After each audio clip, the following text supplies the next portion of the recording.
Welcome to my first location shoot, and as you can see we are outside and we've got something very special here today. This is a Giffard carbonic gas CO2 rifle. Well, I say it's a rifle, it might have a smoothbore, I'm not sure, in which case it's a gun. However, I've got to say a big shout out to my good friend Gregory, whose gun this is. It's one of his collection and it is truly awesome. Now, he is of the belief that this gun was made in 1863, although it may have been a little bit later in the early 1870s because the patent on this particular rifle was not made. The patent was not recorded until the early 1870s. However, it's a very old gun, and it is in fact a, as I said, Giffard, created by the French gunsmith Paul Giffard, and it is powered by CO2 gas.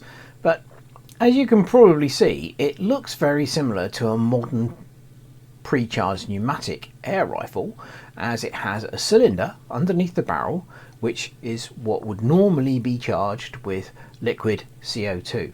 And what we'll do is we'll take a quick look at it now, and then I will scan down the length of it like I normally do, so you can have a close look at it, because it's got some beautiful engraving on it, and it's a stunning piece. It's just a work of art. It's just a beautiful thing.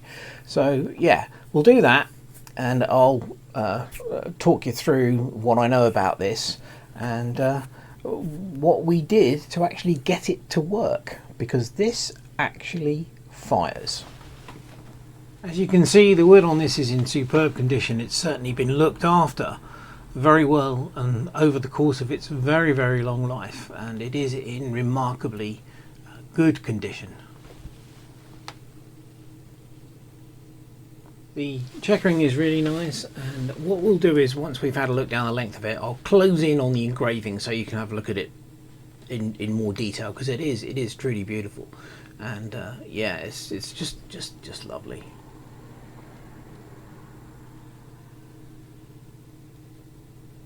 Just look at that beautiful engraving. It's fantastic.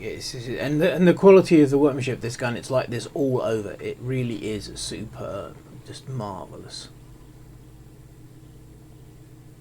Yeah, the engraving is all over this part of the receiver, sides, top. It's just beautiful. Hopefully this will come out nicely so you can truly appreciate what this is like. It's fantastic. It uses a barrel tap to load the round red ball, much like a lot more modern guns, although obviously this tap is longitudinal. Now, whereas on more modern guns it is across the receiver, not in line like this. More engraving on this side, and as you can see, it is again gorgeous. Unfortunately, there is a little bit of damage on this side, just down there by the lower part of the receiver, which there's a little bit of corrosion there, but you can clearly see here where the bottle cylinder screws into the receiver, and I'll pan along the bottle so you can have a little bit of a better look at it. It's got some nice knurling on it to enable you to easily unscrew it from the receiver. Quite small, but then you get a lot more energy with CO2 than you do with compressed air, so it doesn't need to be that large. Even more engraving underneath, and it's just as lovely as the rest of the engraving. We'll close in on that in a minute, but I thought you might like to see the underside. The cylinder is in very good condition. I was very lucky with this one, very lucky indeed.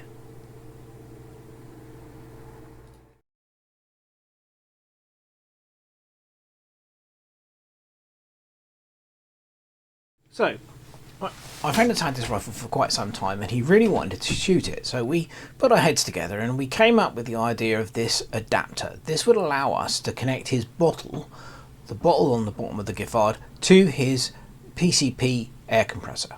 And basically all that is a bolt, which is the right size thread that I've machined to length, cut the thread on it, drilled a hole, and we've put a fill probe in from the other side so that we can connect it to his compressor. And that's what we did, and lo and behold, it worked. Judicious use of PTFE tape, as you can see, helped to seal the joint, and it does. We only put 50 bar in because obviously this is a very old piece of metal. You're able to see the non-return valve at the end of the threaded hole that is in the receiver end of the cylinder. The peg that you can see sticking out of the receiver, or the threaded part of the receiver there, that is the hammer that strikes the non-return valve in the cylinder to release the gas into the receiver. And I think this shows it quite clearly. Flushed with our success of getting it to work with compressed air, we decided to have a go at getting it to work with carbon dioxide. But that will require returning to the workshop, for I will need to make an adapter which will be one of many before we can get it working with carbon dioxide.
Completed rig, the gas bottle, fire extinguisher, the gas adapter, bottle adapter, my adapter and the regulator, and then finally the modified bolt which screws into the bottle that comes off of the Giffard. The full setup with the whole thing actually attached to the cylinder from the Giffard, and this works very well indeed, although as I said before, copious amounts of PTFE tape are used. What the thread was for the fire extinguisher adapter, but the thread for the regulator adapter on the other end, that was 5/8 BSP. But yeah, it's a bit of a jury rig setup, but it believe it or not actually works, and I will show you it charging in a minute. because it does, as I said, work. Watch the gauge, you'll see that the fire extinguisher puts about 600 psi into the bowl, but that's more than enough to give plenty of shots, and obviously the regulator allows us to bleed off any excess gas. Very simple loading and cocking process.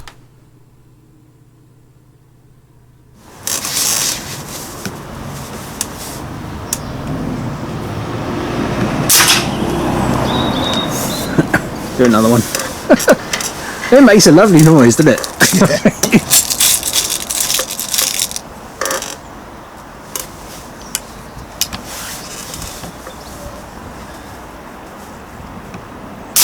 That wraps it up for the Giffard. I don't know whether I mentioned it, but it is a 177 4.5mm caliber. They did come in 6 and 8mm, but this is one of the rarer 1.77mm ones. Big thank you and shout out to my friend Gregory again for letting me shoot the video on this and letting me shoot this truly wonderful gun. As always, I hope you enjoyed the video and thank you very much for watching. Cheers!